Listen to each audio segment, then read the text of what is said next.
다이어트는 평생의 동반자다. 네. 이런 말도 있잖아요. 평생의 동반자인 만큼 이 몸에 무리가 가지 않게 하는 게 중요한데요. 그렇기 때문에 정말로 장기적인 계획이 필요하죠. 특히 이 무리한 다이어트 같은 경우는 건강을 해치기도 하고요. 또 요요도 쉽게 올 수 있기 때문에 건강하게 지속할 수 있는 다이어트라는 것이 중요합니다. 아니 건강한 다이어트를 해야 하는 건 누구나 알죠. 그쵸, 근데 네. 어떻게 하는지를 맞아. 모르니까 식단과 운동을 무작정 따라한단 말이에요. 그럴 수밖에 없어. 이렇게 무작정 살을 뺐다가 늙어 보이는 사람들도 많아요. 주변에 알아. 조영구, 맞아. 배렸잖아.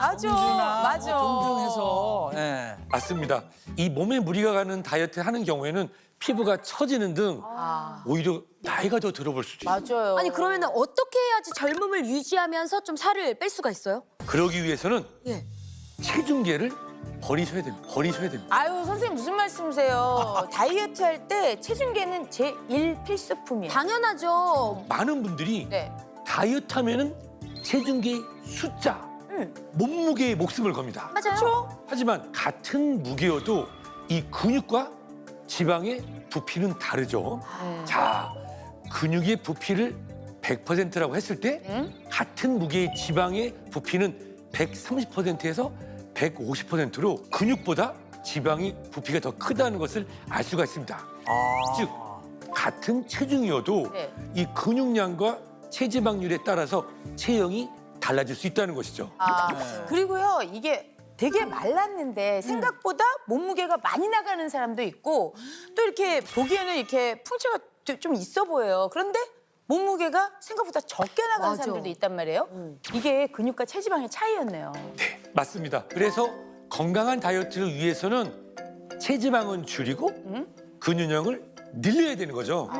자, 이 근육 1kg이 사용하는 기초 대사량은 약 13에서 15kcal 정도 됩니다. 예? 그래서 근육량이 많을수록 기초 대사율이 높아진다.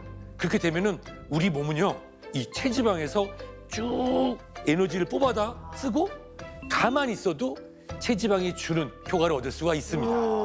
그래서 근육은 늘리고 체지방을 빼라 뭐 이런 말을 많이 하는데 그게 중요하잖아요, 그만큼. 네, 맞습니다. 이 근육이 체지방을 줄이는데, 즉 체지방을 빼는데 어떻게 도움을 줄 수 있는지 이해를 위해서 제가 실험을 준비했는데요. 네. 자, 이 통 안에 들어있는 이 노란 공을 우리 몸에 축적돼 있는 체지방이라고 생각해 보겠습니다. 네. 이 큰 스푼은 네. 근육량이 많은 사람을 상징하는 거고요. 이 작은 스푼은요, 근육량이 적은 사람을 상징합니다. 네. 자, 근육량이 많은 사람이 일상생활을 하게 되면 어떨까요?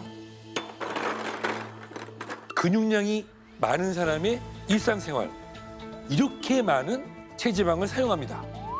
네. 하지만 근육량이 적은 사람은 일상생활을 통해서 거의 체지방을 사용하지 못한 게 보이죠. 네. 근육량이 많은 사람이 근육량이 적은 사람보다 체지방을 훨씬 더 많이 사용하는 것을 확인하실 수가 있습니다. 근육이 체지방을 에너지로 사용을 하니까 근육은 지키면서 체지방만 빼는 게 중요하겠네. 그러네. 근육을 늘리거나. 그렇지. 나이가 들면서 금수저, 근육 부자 등 근육의 중요성이 강조되고 있는데요. 안타깝게도 나이가 들면서 우리 몸에서는 근육이 점차 감소하게 됩니다. 네. 근육은요, 40대 이후부터 매년 1%씩 어떡해. 감소해서요, 50대부터는 근육량이 매년 2%씩 감소하고요. 60대가 되면 가속이 붙어서 전반적으로 약 30%가 감소하고, 네, 80대가 되면 우리 젊었을 때 대비 근육량이 약 50%만 남는다.